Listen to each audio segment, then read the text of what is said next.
जय श्री राम दोस्तों। आज हम आपको मंगलवार के व्रत की कहानी सुनाने जा रहे हैं। यह कहानी आपकी कोई भी बड़ी या छोटी कोई भी मनोकामना हो अवश्य पूरी होगी।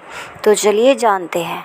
एक बुढ़िया थी, वह मंगल देव को अपना इष्ट देवता मानकर सदैव मंगल का व्रत रखती और मंगल देव का पूजन किया करती थी। उसका एक पुत्र था जो मंगलवार को उत्पन्न हुआ, इस कारण उसको मंगलिया के नाम से बोला करती थी। मंगल देव के दिन न तो घर को लीपती और न ही पृथ्वी को खोदा करती थी। एक दिन मंगल देवता उसकी श्रद्धा की परीक्षा लेने के लिए उसके घर में साधु का रूप बनाकर आई और द्वार पर आवाज़ दी। बुढ़िया ने कहा, महाराज क्या आज्ञा है? साधु कहने लगा कि बहुत भूख लगी है, भोजन बनाना है।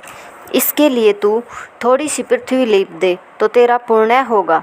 यह सुनकर बुढ़िया ने कहा, महाराज आज मंगलवार का व्रती हूँ, इसलिए मैं चौका नहीं लगा सकती। कहो तो जल का छिड़काव कर देती हूँ, उस पर भोजन बना ले। साधु कहने लगा कि गोबर से ही लिपे चौके पर खाना बनाता हूँ। बुढ़िया ने कहा, पृथ्वी लीपने के सिवाय और कोई सेवा हो तो मैं सब कुछ करने के वास्ते उद्यत हूँ। तब साधु ने कहा कि सोच समझ कर उत्तर दो, जो कुछ भी मैं कहूँ सब तुमको करना होगा।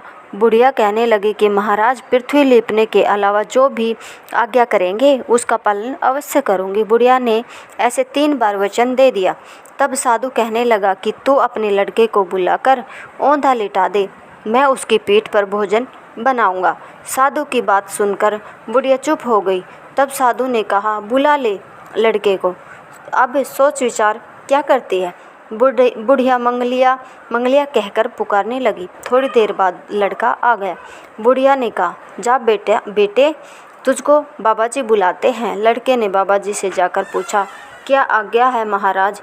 बाबा जी ने कहा कि जाओ अपनी माता जी को बुलाओ।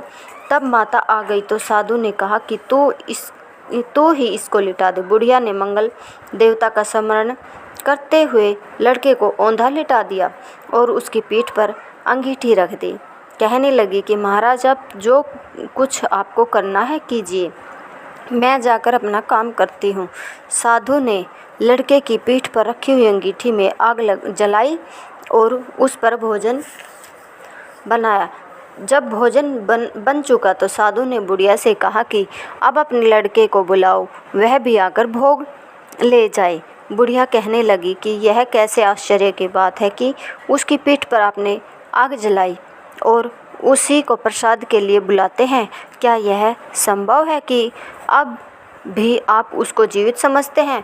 आप कृपया करके उसका स्मरण भी मुझको न कराए और भोग लगाकर जहाँ जाना हो जाइए। साधु के अत्यंत आग्रह करने पर बुढ़िया ने जो ही मंगलिया कहकर आवाज़ लगाई, त्यों ही एक ओर से दौड़ता हुआ वह आ गया।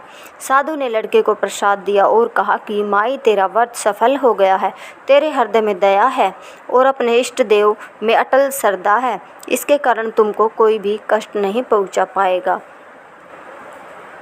धन्यवाद दोस्तों। अगर आपको यह कहानी पसंद आई है तो कृपया शेयर सब्सक्राइब ज़रूर करें।